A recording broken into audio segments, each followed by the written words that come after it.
Hello guys, बहुत बहुत स्वागत है आपका मेरे YouTube channel guys source study में। मेरा नाम है गाइस सौरभ कुमार। तो आज जो है गाइस मैं आपके लिए दोबारा से क्लास 12 का गाइस हिस्ट्री का चैप्टर लेकर आ चुका हूं। चैप्टर नंबर गाइस आपका 7 आप देख सकते हैं, एक साम्राज्य की राजधानी विजयनगर, लगभग 14वीं से 16वीं शताब्दी तक। तो बता दूं गाइस चैप्टर नंबर 7 का पार्ट ये सेकंड है। ऑलरेडी मैं इस पे फर्स्ट पार्ट अपलोड कर चुका हूँ। अगर आपने नहीं गाइस देखा है तो प्लीज आप पहले फर्स्ट पार्ट को देखिएगा, तभी गाइस आपको इस चैप्टर में समझ में आने वाला है कि इस चैप्टर में गाइस हम कहाँ से क्या पढ़ रहे हैं और क्या हमें इसके अंदर पढ़ना है। ठीक है, तो आई बटन में गाइस जो डिस्क्रिप्शन में लिंक है, सबसे पहले आप वो देख लीजिए, देन आप इस पार्ट को देखिएगा। तो गाइस ये वीडियो भी फर्स्ट पार्ट की तरह बहुत ही ज्यादा इंपॉर्टेंट होने वाली है, क्योंकि गाइस हम सेकंड पार्ट के अंदर उन क्वेश्चंस के बारे में भी गाइस बात करेंगे जहां से गाइस आपके 4-4 मार्क्स को लेकर क्वेश्चन आते ही आते हैं। तो सेकंड वीडियो के अंदर गाइस आपको सेकंड पार्ट के अंदर 4-4 मार्क्स के 2 क्वेश्चन भी कवर हो जाएंगे। तो प्लीज वीडियो को आप एंड तक देखिएगा, और वो क्वेश्चन गाइस चैप्टर से आते ही आते हैं, वो मैं आपको बताऊंगा हम सेकंड पार्ट के अंदर क्या पढ़ने वाले हैं। तो उसको जानने से पहले गाइस हम सबसे पहले देख लेते हैं अपना मुख्य बिंदु, कहाँ से हमने चैप्टर शुरू करा था, क्या हम पढ़ने वाले हैं। तो गाइस जैसे कि मैंने आपको बताया था कि हम इस चैप्टर के अंदर विजयनगर साम्राज्य के बारे में पढ़ रहे हैं, जो कि मैंने आपको बताया था कि दक्षिण भारत में स्थित क्या था, एक गाइस बहुत बड़ा हिंदू साम्राज्य था, जिसकी स्थापना 1336 ईस्वी में कौन करते हैं गाइस, हरियर और बुक्का करते हैं, जो कि संगम वंश के 2 भाई होते हैं। मैंने ऑलरेडी आपको बताया था। ठीक है, और इसकी खोज कैसे होती है गाइस, जनरल कॉलन मैकेंजी इसकी खोज करते हैं, बाद में अन्य लोग भी इसमें योगदान देते हैं, मैंने आपको बता दिया था। और कृष्णदेव राय जो है गाइस इस साम्राज्य के वो सबसे महत्वपूर्ण और प्रतापी शासक माने जाते हैं, क्योंकि इसी के शासनकाल में गाइस विजयनगर साम्राज्य का काफी ज्यादा विस्तार होता है, ऑलरेडी हम पढ़ चुके हैं। और हम विजयनगर साम्राज्य का गाइस किस तरीके से पतन होता है ये भी हम चीजें पढ़ चुके हैं। तो अब हम इसके अंदर पढ़ने क्या वाले हैं, सबसे पहले आप वो जान लीजिए। तो गाइस अब हम इसमें बात करने वाले हैं यहाँ पे सबसे इंपॉर्टेंट टॉपिक गाइस, जो आपके इस चैप्टर से लेकर आते ही आते हैं, वो हम पढ़ेंगे। जैसे गाइस यहाँ पर विजयनगर में अमरनायक प्रणाली क्या थी, तो इंपॉर्टेंट है गाइस, इस पे बहुत बार क्वेश्चन आता है, ये हम देखेंगे। और यहाँ पे गाइस हम बात करने वाले अपने नए टॉपिक के बारे में, विजयनगर में गाइस जल आवश्यकताओं को किस तरीके से पूरा किया जाता था। जल आवश्यकताओं को लेकर गाइस मैंने लगातार 2 साल आपके बोर्ड के पेपर में क्वेश्चन देखा है, जल आवश्यकताओं पर क्वेश्चन आया भी था। और हम लास्ट में गाइस हम बात करने वाले हैं इसमें विजयनगर शहर में किलेबंदी और सड़कों की व्यवस्था किस तरीके से की गई थी। स्पेशली गाइस यहाँ पे हम विजयनगर साम्राज्य में किलेबंदी के बारे में हम बात करने वाले हैं। तो ये हम टॉपिक यहाँ पे कवर करेंगे, 4-4 मार्क्स के 2 क्वेश्चन इंपॉर्टेंट हमारे जो कवर होंगे, और ये आते ही आते हैं इस चैप्टर से। तो प्लीज वीडियो का अंत तक देखिएगा, बहुत ही अच्छे तरीके से मैं आपको समझाने का प्रयास करूंगा। चलो हम अपना शुरू कर लेते हैं। तो गाइस जैसे कि मैंने बताया था, सबसे पहले आपको गाइस अगर आप बुक पढ़ोगे आपको देखने को मिलेगा राय और नायक। तो ये भी आपको एक बार मैं दोबारा से बता देता हूँ गाइस। आपको मैंने फर्स्ट पार्ट के अंदर ऑलरेडी बताया था कि विजयनगर के जो शासक होते थे उसको यहाँ पर जो है राय बोला जाता था, जबकि विजयनगर में गाइस जो सेना का प्रमुख व्यक्ति हुआ करता था, जो पूरी सेना का नेतृत्व करता था, उसे हम क्या बोलते थे, नायक बोलते थे। ठीक है, तो मैं ऑलरेडी आपको बता चुका हूँ कि विजयनगर में शासक को राय बोला जाता है, सेना के प्रमुख को नायक बोला जाता था। अब ये जो नायक होते थे ना गाइस, ये अस्त्र शस्त्र से लैस हुआ करते थे। सिंपल सी बात है, सेना के प्रमुख है तो क्या होंगे, हथियार होंगे, तो किलों पर नियंत्रण रखते थे। ये उपजाऊ भूमि की तलाश में एक स्थान से दूसरे स्थान तक घूमते रहते थे। कौन, जो सेना के प्रमुख हुआ करते थे। और इनकी जो भाषा थी मुख्यतः तेलुगु और कन्नड़ थी। और ये कभी कभी जो था इतने शक्तिशाली हो जाते थे, क्रोधित हो जाते थे, कि राजा के विरुद्ध जो था संघर्ष कर दिया करते थे। ठीक है, कौन कर देते थे गाइस, तो विजयनगर के जो अमरनायक होते थे। तभी इन्हें सैनिक कार्रवाई द्वारा ही वश में किया जाता था, यानी कि जब इनके ऊपर सैनिक कार्रवाई की जाती थी तभी जो था ये वश में आते थे। अदरवाइज जो था ये काफी ज्यादा विद्रोह भी कर देते थे, जिस वजह से क्या होता था, देश में साम्राज्य में जो था अव्यवस्था की स्थिति उत्पन्न हो जाती थी, जो आगे चल के विजयनगर साम्राज्य के एक पतन का कारण भी बनता है। ठीक है, तो यहाँ से आपको राय और नायक के बारे में याद रखना है। राय जो है विजयनगर साम्राज्य के शासक को बोला जाता है, नायक सेना के प्रमुख कमांडर हुआ करते थे। अब बात कर लेते हैं गाइस हम अपने सबसे इंपॉर्टेंट टॉपिक के बारे में, जो कि गाइस हमारा है यहाँ पे अमरनायक प्रणाली। तो गाइस यहाँ पे मैंने थोड़ा सा हट के लिखा है गाइस, और इम्पोर्टेंट है ये, प्लीज आप ध्यान से देखिएगा, और आई बिलीव यहाँ से आपको पढ़ के मजा भी आ जाएगा। तो देखते हैं अमरनायक प्रणाली आखिर होती क्या। तो अमरनायक हमने देख लिया। सबसे पहले अमरनायक का मतलब क्या होता है, सेना का एक जो कमांडर होता है उसी को गाइस हम क्या बोलते हैं, अमरनायक बोलते हैं, जिसके नीचे गाइस उसकी सेना होती है, जो राजा महाराजा के लिए काम करती है, सुरक्षा के लिए। ठीक है, तो अमरनायक जो है गाइस विजयनगर साम्राज्य में एक महत्वपूर्ण प्रमुख राजनीतिक खोज मानी जाती है, जो दिल्ली सल्तनत की एकता प्रणाली पर आधारित थी। लगभग जो था एकता प्रणाली के समान ही जो थी ये विजयनगर साम्राज्य में प्रचलित थी। आखिर ये एकता प्रणाली है क्या, ये भी आप जान लो। तो देखिए, एकता का मतलब होता है गाइस भूमि का टुकड़ा। तो होता क्या था गाइस दिल्ली सल्तनत के टाइम पे, कि जो राजा महाराजा होते थे, जो सुल्तान हुआ करते थे, अपने सिपाहियों को, कर्मचारी को क्या करते थे गाइस, वो वेतन के बदले में भूमि के कुछ टुकड़े दे दिया करते थे। इसी प्रणाली को एकता प्रणाली के नाम से हम जानते हैं। ठीक है, तो विजयनगर में गए जो अमरनायक प्रणाली थी वो भी लगभग इस एकता प्रणाली के ही समान थी, क्योंकि जो विजयनगर के जो राजा होते थे ना गाइस, वो इन सैनिक कमांडरों को यानी कि इन अमरनायकों को क्या करते थे, भूमि का एक टुकड़ा देते थे जहां से वो साम्राज्य का प्रशासन को चलाने में मदद करते थे। अब वो कैसे करते थे, कैसे वो प्रशासन को चलाते थे, वही यहाँ पे आपको अमरनायक प्रणाली में समझना है। यहाँ से अभी आप समझ गए कि अमरनायक प्रणाली जो है प्रमुख राजनीतिक खोज मानी जाती है, जो दिल्ली सल्तनत की एकता प्रणाली के लगभग समान थी। अमरनायक का शाब्दिक अर्थ होता है सेना का कमांडर। तो अमरनायकों को राय द्वारा प्रशासन हेतु कुछ क्षेत्र दे दिए जाते थे। क्षेत्र जो है वो क्या है, प्रशासन के लिए दिए जाते थे, ताकि वहां से प्रशासन जो है कार्यभार चलाया जा सके। जहां से अमरनायक क्या करते थे, किसानों से, यहाँ पे थोड़ी सी मिसप्रिंटिंग है गाइस, यहाँ पे आपको याद रखना है, किसानों से, शिल्प कर्मियों से और व्यापारी से कर तथा भू राजस्व वसूला करते थे। जैसे साम्राज्य का बहुत बड़ा भाग ये है, ठीक है, तो बहुत सारे क्षेत्र क्या करता था राजा, कुछ इस अमरनायक को दे दिए, कुछ इस अमरनायक को दे दिए, कुछ इस अमरनायक को दे दिए, क्योंकि सभी क्षेत्रों में तो राजा जाके गए साम्राज्य का संचालन तो नहीं कर सकता है। जैसे प्रधानमंत्री क्या सभी पूरे देश में खुद प्रशासन चला सकते हैं, नहीं चला सकते ना। तो इस वजह से राज्य में क्या होती है, अलग अलग राज्यों में राज्य सरकारें बनाई जाती है। तो इसीलिए प्रशासन को सुविधाजनक चलाया जा सके, इसलिए क्या करते थे, जो राजा होते थे वो इन अमरनायकों को कुछ क्षेत्र दे दिया करते थे जहां से ये साम्राज्य का संचालन करते थे, और किसानों से, शिल्पकारों से, व्यापारियों से भू राजस्व और अन्य कर प्राप्त किया करते थे। ठीक है, तो नायक क्या करते थे गाइस, नायक भू राजस्व का कुछ भाग व्यक्तिगत उपयोग, घोड़ों, हाथी दल के रखरखाव एवं जो था अपने पास रख लेते थे। क्या होता था कि इनके पास घोड़े होते थे, हाथी दल होते थे, तो जो इनको वेतन मिलता था ये अपने यूज के लिए, घोड़ों के लिए और हाथी दल का अपना पैसा निकाल कर बाकी जो शेष बचा भाग होता था वो राजा को दे दिया करते थे। कौन, अमरनायक। और यह दल विजयनगर शासकों को जरूरत के समय सैनिक सहायता भी प्रदान करते थे, यानी कि जब भी अगर राजा की कोई लड़ाई होती थी, अगर उसको सेना की जरूरत होती थी, तो विजयनगर के जो अमरनायक होते थे, जो सेना होती थी, वो क्या करती थी, राजा को उस टाइम पे मदद भी पहुंचाती थी। और इन्हीं की सहायता से विजयनगर के शासक पूरे दक्षिणी प्रायद्वीप को अपने नियंत्रण में कर पाने में सफल हुए थे। ठीक है, तो यहाँ पे आपको याद रखना है कि ये इतने शक्तिशाली थे कि ये जो था पूरे दक्षिणी प्रायद्वीप को अपने दम पर जो था इन्होंने नियंत्रण में ला दिया था। और अमरनायक जो था गाइस, राजा को वर्ष में एक बार भेंट भी देने जाया करते थे, उसके दरबार में जाते थे, राजा को भेंट देने जाते थे।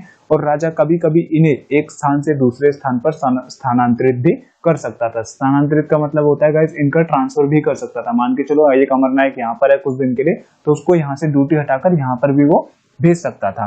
ठीक है, तबादला उसका कर सकता था। 17वीं सदी तक आते आते अमरनायकों द्वारा अपने अपने स्वतंत्र राज्य स्थापित कर लिए गए थे, जो कि आगे चलकर विजयनगर साम्राज्य के एक पतन का कारण भी बना था। हुआ क्या था गाइस, आखिर के अमरनायक जो थे, जब राजा इन्हें कुछ अपनी भूमि देता था कि आप यहाँ से जो है व्यापारियों से, शिल्पकर्मियों से कर वसूलो, तो ये क्या करते थे गाइस, जब काफी ज्यादा भूमि पर ये अधिकार कर लेते थे, तो आगे जाकर गाइस क्या होता था, साम्राज्य की स्थिति को देखते हुए काफी ज्यादा पावरफुल बन जाते थे। और गाइस क्या करते थे कि राजा महाराजाओं के विरुद्ध जो था ये विद्रोह कर देते थे, जिस वजह से गाइस क्या होता था कि जिस क्षेत्र को राजा द्वारा इनको दिया जाता था वहां पर पे अपना खुद का राजतंत्र स्थापित कर लेते थे और राजा के विरुद्ध आंदोलन करते थे, जिस वजह से क्या होता था कि विजयनगर साम्राज्य में व्यवस्था की स्थिति फैल जाती थी और विजयनगर साम्राज्य में जो था गाइस कहीं ना कहीं आगे चलकर वो पतन का कारण भी बनने लगे थे। ठीक है, तो यही है गाइस आपकी अमरनायक प्रणाली। अमरनायक का शाब्दिक अर्थ होता है सैनिक, सेना का प्रमुख कमांडर। ठीक है, तो राजा महाराजा क्या करते थे, इनको कुछ भूमि के विशेष क्षेत्र दिया करते थे, जहां से ये क्या करते थे, टैक्स भू राजस्व वसूला करते थे। उसमें से कुछ हिस्सा अपने पास रखते थे, कुछ हिस्सा राजकोष में जमा कर देते और वर्ष में एक बार जो था राजा के पास भेंट भी लेकर जाया करते थे और राजा जो था इनको एक स्थान से दूसरे स्थान पर ट्रांसफर भी कर सकता था। तो गाइस यहाँ से क्वेश्चन भी यही आता है आपका कि अमरनायक प्रणाली जो है वो क्या है, विजयनगर साम्राज्य में अमरनायक प्रणाली की विशेषताओं का वर्णन करें। तो आपको इस तरीके से ही गाइस लिखना होता है। ये क्वेश्चन भी कई बार आया है, तो प्लीज आप इसे याद रखिएगा। नेक्स्ट टॉपिक पे बात कर लेते हैं गाइस, वो है हमारा जल संपदा, जो कि मोस्ट इंपॉर्टेंट है। इस चैप्टर से बहुत बार गाइस ये क्वेश्चन आया आपके एग्जाम के अंदर, बोर्ड में ही, तो ये आपको गाइस बहुत ध्यान से समझना है, बहुत ही अच्छे से मैं आपको यहाँ पे समझाऊंगा। जैसे ही गाइस मैंने आपको बताया था कि विजयनगर साम्राज्य जो था वो जो था गाइस आपको पता है कृष्ण नदी और तुंगभद्र नदी के आसपास बसा हुआ था। अब आप कहोगे कि जी यहाँ पर जब अगर साम्राज्य दो नदियों के आसपास बसा हुआ है तो वहां पर जो था पानी की कमी रहेगी कैसे। तो देखिए गाइस पानी की कमी नहीं थी, यहाँ पर जो था पानी का प्रबंध करना था। पानी की कमी और पानी के प्रबंध में अंतर है। यहाँ पर क्या करना था गाइस, पानी का प्रबंध करना था ताकि वो हर क्षेत्र तक पहुंचाया जा सके। इसलिए गाइस यहाँ पर हम बात कर रहे हैं कि विजयनगर में जल आवश्यकता की पूर्ति हर क्षेत्र में किस तरीके से की जाती थी, तो वो हमें याद रखना है। ठीक है, तो वो हम समझ लेते हैं यहाँ पे सबसे पहले कि हर क्षेत्र में जो था किस तरीके से पानी यहाँ पर पहुंचाया जाता था, किस तरीके से पानी का मेंटेनेंस करके रखा गया था। तो विजयनगर साम्राज्य में गैस तुंगभद्रा नदी द्वारा एक जलकुंड प्राकृतिक रूप से निर्मित था। अब ये जलकुंड का मतलब क्या है, जैसे मान के चलो आपकी ये नदी निकल रही है, तो इससे गैस क्या हो रहा है, गड्ढा सा बना हुआ प्राकृतिक रूप से, जिसमें गैस क्या होता है, पानी स्टोर होता है। तो इसे हम क्या बोल रहे हैं, जलकुंड बोल रहे हैं, जो कि प्राकृतिक रूप से बना हुआ है, जिसे किसी ने नहीं बनाया। तो तुंगभद्रा नदी द्वारा जो पानी निकल कर आता था वो इस प्राकृतिक जलकुंड में इकट्ठा होता था। और क्या उपाय थे गैस यहाँ पर जल का प्रबंधन करने के लिए, कि इसके आसपास जो था, यानी कि तुंगभद्रा नदी जो बहती थी उसके आसपास जो था ग्रेनाइट की पहाड़ियां से बहुत सी जलधाराएं नदी में आकर मिल जाती थी। क्या होता क्या था यहाँ पे, अगर मैं आपको ढंग से समझाऊं, ठीक है, एक लाइन हम पहले और पढ़ लेते हैं फिर हम समझेंगे। और लगभग सभी जलधाराओं के साथ साथ बांध बनाकर अलग अलग आकार के हौज या जलाशय भी बनाए गए थे। जैसे मान के चलो गाइस आपका क्या है कि तुंगभद्रा नदी आपकी ये बह रही है, ठीक है, तुंगभद्रा नदी बह रही है, उससे गाइस क्या है कि बहुत सारी जलधाराएं निकल रही है, जैसे ये जलधारा हो गई, ये जलधारा हो गई, ये जलधारा हो गई। अब होता क्या है गाइस, ये जो जलधाराएं ग्रेनाइट की पहाड़ियों से होती हुई आ रही है तुंगभद्रा नदी से, इनसे पानी आता था। अब इनसे पानी को स्टोर करने के लिए ताकि वो हर क्षेत्र में पहुंचाया जा सके, तो इसलिए गाइस क्या होता था, हौज बनाए जाते थे। हौज कह लीजिए एक तरीके का जलाशय, कुंड कह लीजिए, जिसमें गाइस क्या करते थे, पानी स्टोर करते थे। इस तरीके से इस जलधारा के बाहर एक कुंड बना लिया, एक इस जलधारा के आगे बना लिया, एक इस जलधारा के आगे बना लिया। अब इनमें पानी स्टोर होता था, इन पानी को जो होता था मुख्य शहरों तक, अलग अलग क्षेत्रों तक लेकर जाया जाता था। तो यहाँ से आप समझिए कि तुंगभद्रा नदी से बहुत सारी जलधाराएं निकलती थी, उनके बाद बहुत सारे जलाशय या हौज बना रखे थे, और उन हौजों से गैस क्या होता था, नहर के माध्यम से शहर के हर कोने कोने तक जो था पानी लेकर जाया जाता था। इस तरीके से जो था विजयनगर साम्राज्य में गैस क्या होता था, जल का प्रबंध या जल की आवश्यकताओं की पूर्ति की जाती थी। इनमें सबसे महत्वपूर्ण हौज जो है 15वीं शताब्दी में बना, जिसका नाम है कमलपुरम जलाशय। ठीक है, तो कमलपुरम जलाशय एक ऐसा महत्वपूर्ण जलाशय जो 15वीं शताब्दी में बनाया गया था, जिससे न केवल खेतों की सिंचाई की जाती थी बल्कि राजकीय केंद्रों की जल की आवश्यकता भी पूरी की जाती थी। तो यहाँ से आपको पढ़ के समझ आया कि बहुत सारे जलाशय बनाए गए थे जहां से पानी जो होता था मुख्य घरों तक लेकर जाया जाता था।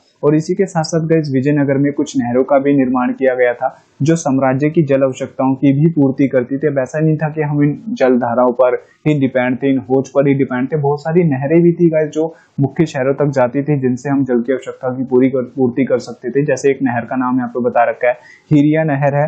ठीक है, इस प्रकार विजयनगर में जो था जल आवश्यकताओं की पूर्ति की जाती थी। तो आई बिलीव यहाँ से आप अच्छे से समझ गए होंगे कि किस तरीके से जो था विजयनगर साम्राज्य में जल की आवश्यकताओं की पूर्ति की जाती थी। यहाँ पे हम जल की बात कर रहे हैं कि किस तरीके से मेंटेनेंस किया गया था कि वो हर क्षेत्र में जो है विजयनगर साम्राज्य के पहुंच सके। ठीक है, तो तुंगभद्रा नदी द्वारा क्या कर रखे थे गैस, बहुत सारे बांध बनाए गए थे। बांधों से गैस क्या होता था, जलधाराएं बहती थी, और जलधाराओं के बाद गैस क्या कर रखे थे, हौज बना रखे थे, और उन हौजों से गैस क्या होता था, आगे जो था मुख्य शहरों तक पानी लेकर जाया जाता था, और साथ ही साथ बहुत सारी नहरों का भी गैस यहाँ पर इस्तेमाल किया जाता था।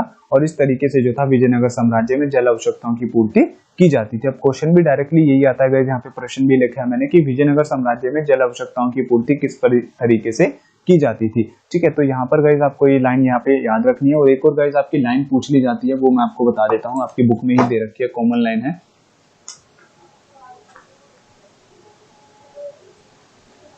हाँ, तो गैस वो आपकी लाइन है कि विजयनगर की भौगोलिक स्थिति के विषय में सबसे चौंकाना वाला तथ्य तुंगभद्रा नदी द्वारा यहाँ निर्मित एक प्राकृतिक कुंड था, इस बात की पुष्टि कीजिए। मैं दोबारा से रिपीट कर देता हूँ कि विजयनगर की भौगोलिक स्थिति के विषय में सबसे चौंकाना वाले तथ्य तुंगभद्रा नदी द्वारा यहाँ निर्मित एक प्राकृतिक कुंड था, इस बात की आप पुष्टि कैसे कर सकते हैं। तो आपको ये पूरा ही आंसर लिखना होता है कि हाँ ये सत्य है कि वहां पर जो था तुंगभद्रा नदी द्वारा एक प्राकृतिक कुंड बनाया गया था, और आसपास ग्रेनाइट की पहाड़ियां मौजूद थी जहां से बहुत सारी जलधाराएं बहती थी, और उन पर जलाशय हौज बनाए गए थे जहां से शहर के मुख्य क्षेत्रों तक पानी लेकर जाया जाता था। ये आपकी बुक की लाइन है, इसी को गैस आपको एनसीईआरटी में दे दी जाती है आपको घुमाने के लिए। ठीक है, और उसी को आपको थोड़ा सा चेंज करके आंसर लिखना होता है। तो आई बिलीव यहाँ से आप समझ गए होंगे अच्छे से, और ये इंपॉर्टेंट है, तो प्लीज आप याद रखिएगा। अब बात कर लेते हैं गैस किलेबंदी और सड़कों के बारे में। आखिर किलेबंदी होती क्या है, बहुत सारे दोस्तों को तो यही नहीं पता। भाई सबसे पहले किलेबंदी जान लेते हैं आखिर होती क्या है। अब मान के चलो गैस आपका ये घर है, ठीक है, ये आपका गैस क्या है, एक घर है। अब आप चाहते हो कि इस घर में ना कोई भी हमारी अनुमति के बिना ना घुसे, कोई जंगली जानवर भी ना आए, कोई कुछ भी ना आए, तो आप क्या करोगे, आसपास बहुत सारी बाउंड्रियां बना दोगे, राइट। तो क्या होता है कि जब भी कोई क्षेत्र उसके आसपास या उसके चारों तरफ गए ईंटों की दीवार या कोई घेराव बना दिया जाता है किसी भी चीज से, ठीक है, उसकी सुरक्षा के लिए, तो उसी को गैस हम बोलते हैं किलेबंदी करना। क्या बोलते हैं गैस, किलेबंदी करना। जैसे कोई एक साम्राज्य है, उसके चारों ओर जो है गैस दीवारों से उसे ढक दिया गया है, ताकि साम्राज्य में जो है किसी प्रकार का आतंकवाद या किसी प्रकार की हिंसा गतिविधि ना हो सके, ताकि सुरक्षा बनी रह सके। इसीलिए गैस क्या है, उसको चारों ओर से दीवारों से जब घेरा जाता है तो उसी को गैस हम क्या बोलते हैं, किलेबंदी बोलते हैं। तो यहाँ पे गाइस हम बात करने वाले हैं विजयनगर की किलेबंदी के बारे में कि विजयनगर में जो किलेबंदी की गई थी आखिर वो किस तरीके से की गई थी और वो क्यों की गई थी, उसका महत्व क्या है। तो देखिए गाइस, ऐसा रहा है कि इतिहास के अंदर कि जितने भी साम्राज्य रहे हैं लगभग सभी शासकों ने गाइस क्या करा है, अपने अपने साम्राज्य में सुरक्षा को बनाए रखने के लिए अपनी राजधानी और जहां जहां से गाइस उनका प्रशासन चलता है वहां वहां तो उन्होंने किलेबंदी की है। क्योंकि पहले क्या होता था गाइस कि एक राजा दूसरे राज्य के क्षेत्र को हड़पने में हमेशा तत्पर रहता था, तो इसलिए गाइस सुरक्षा के लिए किलेबंदी करते थे। लेकिन विजयनगर की जो साम्राज्य की किलेबंदी है वो बहुत ही ज्यादा हटके हैं। क्यों? यहाँ पे गाइस क्या है, राजधानी के अलावा राजकीय केंद्रों के अलावा तो गाइस अन्य चीजों की भी किलेबंदी की गई थी। जैसे यहाँ पे शहर की किलेबंदी की थी, कृषि की गई थी, जंगलों की गई थी, आवास की गई थी, बागानों की गई थी, बगीचों की भी किलेबंदी कर दी गई थी। भाई अब कृषि को किलेबंद क्यों किया गया, जंगलों को किलेबंद क्यों किया गया, यही आपको समझना है, ये इंपॉर्टेंट है। इसी वजह से गाइस विजयनगर साम्राज्य में जो किलेबंदी की गई है, घेराव जो किया गया है, वो इतना इंपॉर्टेंट क्यों, आखिर वो क्यों किया गया था और वो कैसे की गई थी, यही आपको जानना है। आई बिलीव यहाँ से आप समझ गए होंगे कि मैं यहाँ पे आपको क्या बताने वाला हूँ। ठीक है, तो देखते हैं। तो विजयनगर साम्राज्य की सबसे महत्वपूर्ण विशेषता यहाँ की किलेबंदी मानी जाती है। किलेबंदी आपको समझ में आ गया। फारस से कालीकट आए राजदूत अब्दुल रज्जाक द्वारा विजयनगर में किलेबंदी का वर्णन किया गया है। देखिए फारस से यानी कि ईरान उस टाइम पे कहा जाता था, फारस से आए हुए गाइस एक आपके राजदूत थे अब्दुल रज्जाक, ये आपको नाम याद रखना है। ठीक है, अब्दुल रज्जाक जो है गाइस विजयनगर साम्राज्य में किलेबंदी के बारे में बताते हैं। जब वो यहाँ पर आए थे तो उसने गाइस यहाँ पर उसके अनुसार किलेबंदी से न केवल शहर को, ठीक है, बल्कि कृषि को, जंगल को और आवासों को भी जो था घेरा गया था। और इस किलेबंदी के लिए गाइस गाड़ी, ठीक है, गारे, यहाँ पे गाइस गारे लिखना है आपको, थोड़ी सी मिसप्रिंटिंग हो गई है। गारे या किसी वस्तु का प्रयोग नहीं किया गया था, बल्कि पत्थर के फन्नाकार टुकड़ों का प्रयोग किया गया था जो अपने आप जो था एक स्थान पर टिके रहते थे। अब होता क्या था गाइस, आज के टाइम पे आपको पता है दीवारें हम बनाते हैं तो उसमें मसाले का यूज करते हैं, रेत का यूज करते हैं, बदरपुर का यूज करते हैं, सीमेंट का यूज करते हैं नॉर्मली। लेकिन गाइस जो विजयनगर साम्राज्य की जो दीवारें थी ना ही तो हमने उसमें कोई गारे का, ठीक है, रेत का, बदरपुर का, सीमेंट का कोई यूज नहीं करा, बल्कि हमने पत्थर के फन्नाकार टुकड़ों का यूज करा जो आपस में गाइस क्या होता था, एक साथ जो होता था वो आपस में चिपक जाया करते थे। कुछ इस तरीके से अगर आप देखोगे तो वो जो था कुछ अपने आप ही जो था आपस में फंस जाया करते थे, जिसमें हमें जोड़ने के लिए किसी भी गारे का यूज नहीं करना पड़ता था। तो पहली किलेबंदी की यही विशेषता है कि इसमें जो था किसी गारे या वस्तु का प्रयोग नहीं किया गया था, बल्कि फन्नाकार टुकड़ों का यूज किया गया था जो आपस में एक स्थान पर टिक जाया करते थे।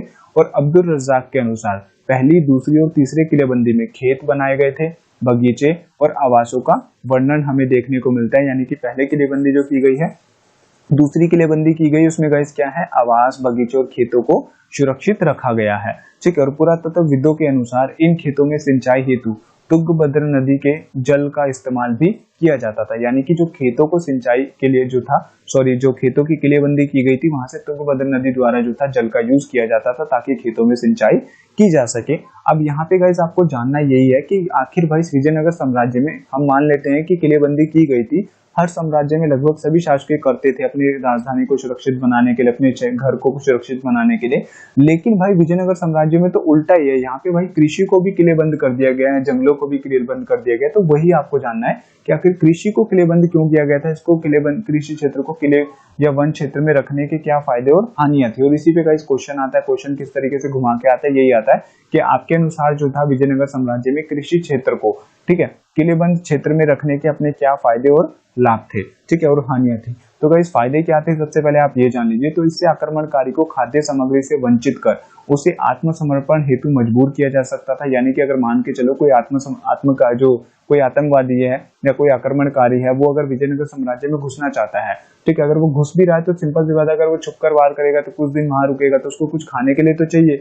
अब खाने के लिए गाइस कहां पर जाएगा, खेतों के पास जाएगा। तो ये क्या करते थे गाइस, कृषि क्षेत्र को भी वहां पर किलेबंद कर देते थे कि अगर कोई आक्रमणकारी आ रहा है, बाहर छुपा भी है काफी दिन तक, जब उसे खाने के लिए नहीं कुछ मिलेगा, भूखा रहेगा, तो वैसी एनर्जी खत्म होगी और अपने आप चला जाएगा। ठीक है, तो इस वजह से गाइस कृषि को क्या करते थे, किलेबंद क्षेत्रों में रखते थे। और ऐसा करके कृषि क्षेत्र को जंगली पशुओं से भी सुरक्षित रखा जा सकता था कि ये जो था नहीं चाहते थे कि ये इतनी मेहनत से जो कृषि करते हैं, क्योंकि आपको पता है कृषि करने में, पैदावार करने में बहुत मेहनत लगती है, तो ये नहीं चाहते थे जंगली जानवर जो उनको एक बार में खत्म कर दे, समाप्त कर दे।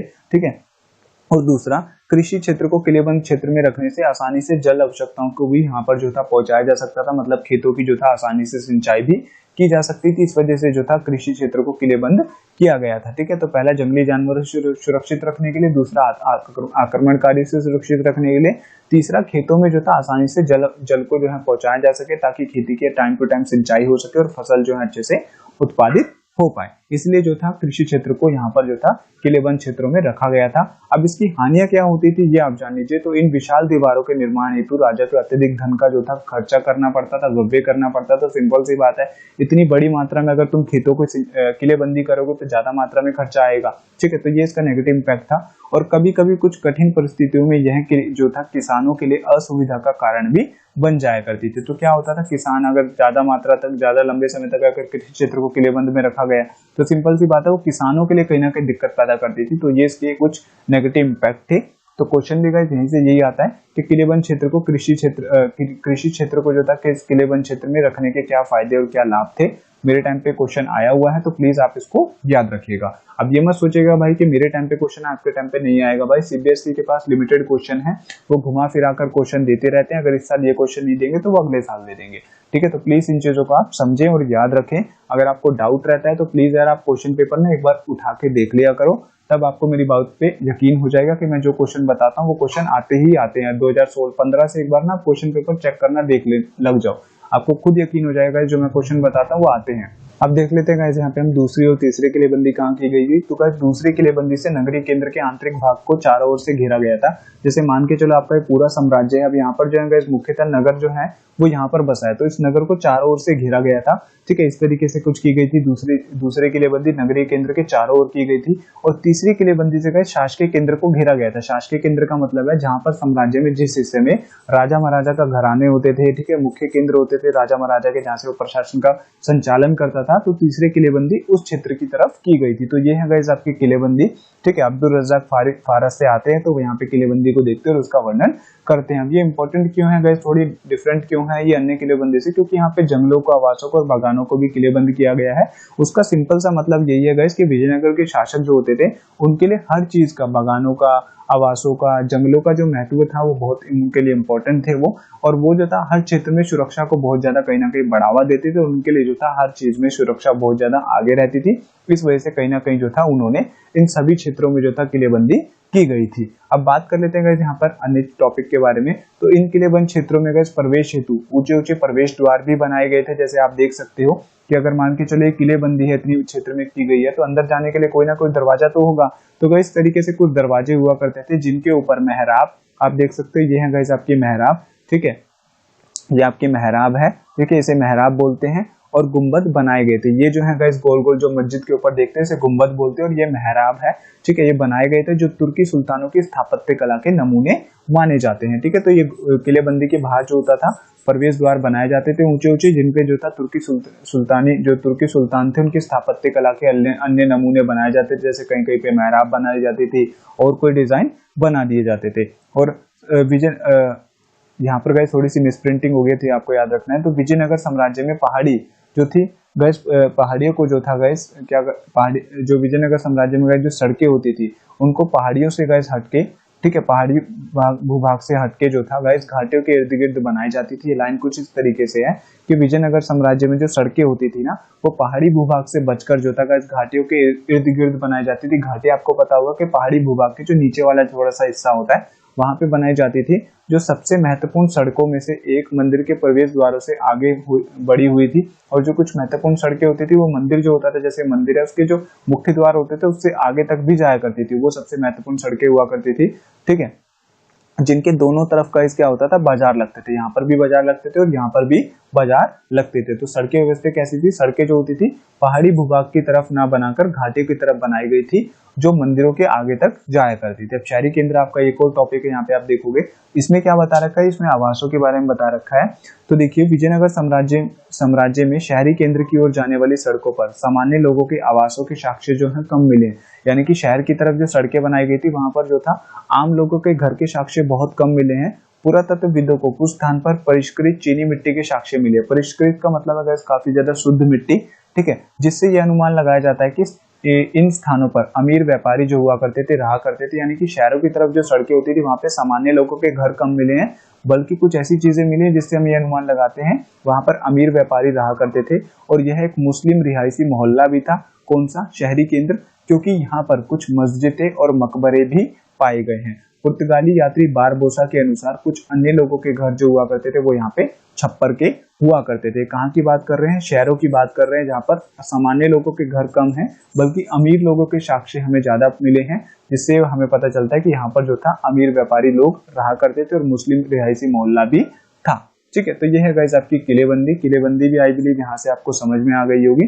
ठीक है, किस तरीके से जो था किलेबंदी की गई थी और कहाँ कहाँ पर जो था सड़कें बनाई गई थी। तो आई बिलीव आपको इस पार्ट को देखकर भी गाइस बहुत ज्यादा मजा आया होगा। गाइस यहाँ पर हमने क्या पढ़ा है एक बार आप दोबारा से जान लीजिए। यहाँ पर गाइस हमने अमरनायक प्रणाली के बारे में पढ़ा है और हमने विजयनगर साम्राज्य में किस तरीके से जल आवश्यकताओं की पूर्ति की जाती थी ये पढ़ा है।